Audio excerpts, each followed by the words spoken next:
Thousands, not millions of people on the streets. Capital call for a protest. বিক্ষোভের ১১তম দিনে বুধবার ইরানের বিভিন্ন স্থানে সরকার বিরোধী বিক্ষোভকারীদের সঙ্গে নিরাপত্তা বাহিনীর সহিংস সংঘর্ষ হয়েছে। বিভিন্ন সামাজিক যোগাযোগ মাধ্যমে ছড়িয়ে পড়া বিক্ষোভের ভিডিওতে বিক্ষোভকারী ও নিরাপত্তা বাহিনীর সদস্যদের মুখোমুখি অবস্থানে দেখা যায় এবং গুলির শব্দ শোনা যায়। কিছু ভিডিওতে দেখা যায় নিরাপত্তা বাহিনী বিক্ষোভকারীদের ভিড়ের দিকে গুলি ও টিয়ার গ্যাস ছুড়ছে, আর বিক্ষোভকারীদের কেউ কেউ পাথর নিক্ষেপ করছে। মার্কিন যুক্তরাষ্ট্র ভিত্তিক মানবাধিকার সংস্থা হিউম্যান রাইটস অ্যাক্টিভিস্ট নিউজ এজেন্সির বরাত দিয়ে বিবিসি জানিয়েছে, এখন পর্যন্ত এই বিক্ষোভ ইরানের ৩১টি প্রদেশের ১১১টি শহরে ছড়িয়েছে।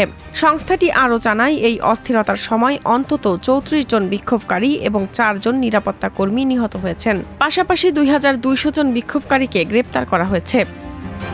বিবিসি পার্সিয়ান ২১ জনের মৃত্যুর খবর ও পরিচয় নিশ্চিত করেছে। অন্যদিকে ইরানি কর্তৃপক্ষ ৫ জন নিরাপত্তা কর্মীর মৃত্যুর কথা জানিয়েছে। ইরানের আধা সরকারি সংবাদ সংস্থা ফার্স বলছে, দক্ষিণ পশ্চিমাঞ্চলীয় শহর লোরদেগানে সশস্ত্র ব্যক্তিদের গুলিতে ২ জন পুলিশ সদস্য নিহত হয়েছেন। এএফপি বলছে, ইরানের প্রেসিডেন্ট মাসউদ পেজেশকিয়ন বুধবার নিরাপত্তা বাহিনীকে অর্থনৈতিক বিক্ষোভ দমনে কঠোর ব্যবস্থা না নিতে নির্দেশ দিয়েছেন। তিনি শান্তিপূর্ণ বিক্ষোভকারীদের সঙ্গে সশস্ত্র দাঙ্গাকারীদের পার্থক্য করার কথা বলেন। ইরানের সর্বোচ্চ নেতা হিসেবে চূড়ান্ত ক্ষমতার অধিকারী আয়াতুল্লাহ আলী খামেনি শনিবার বলেছেন, কর্তৃপক্ষের উচিত বিক্ষোভকারীদের সঙ্গে কথা বলা, তবে দাঙ্গাবাজদের উপযুক্ত জবাব দিতে হবে। মার্কিন ডলারের বিপরীতে ইরানি মুদ্রা রিয়ালের বড় পতনের প্রতিবাদ থেকে শুরু হয়েছিল এবারের বিক্ষোভ। রাজধানী তেহরানে গত ২৮ ডিসেম্বর থেকে শুরু হয় বিক্ষোভ।